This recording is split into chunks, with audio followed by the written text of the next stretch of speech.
जो औरतें या बीवियाँ तो ये कहती हैं ना कि हमारा शौहर जो है वो हम पे गुस्सा जो है वो ना किया करे।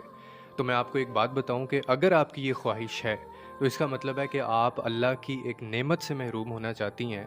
और एक बात हमेशा ज़हन नशीन करके रखिएगा कि गलत बात पर गुस्सा ना आने का मतलब ये होता है कि आप इंतहाई नादान और बेवकूफ़ शख्स हैं।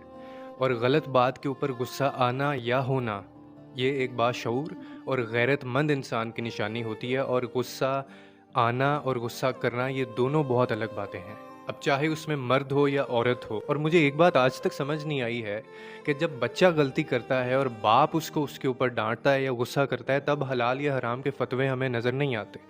जब हमारा बॉस हमें डांटता है, एम्प्लॉय गलती करता है, तब भी हमें हलाल और हराम के फतवे याद नहीं आते। और जब कोई तुलबा गलती करते हैं और उस्ताद डांटता है या गुस्सा करता है, तब भी हमें हलाल और हराम के फतवे नज़र नहीं आते। लेकिन जिस दिन कोई शौहर अपनी बीवी को डांट दे या रोक टोक करे उसके ऊपर, तब हमें सारे हलाल और हराम के फतवे भी याद आ जाते हैं और हम उसके ऊपर ये लेबल लगाना शुरू कर देते हैं। और हम फिर ये भी भूल जाते हैं कि ये वो शौहर है जिसका शरीयत ने दर्जा बाप से भी बढ़ा दिया है, उस्ताद से भी बढ़ा दिया है, मजाजी खुदा बना दिया है।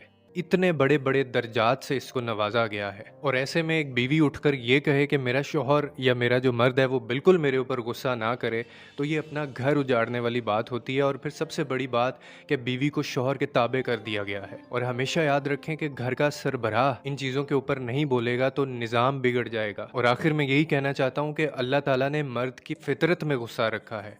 एक औरत या बीवी जितना मर्जी कोशिश कर ले, वो इस गुस्से को ख़त्म नहीं कर सकती है।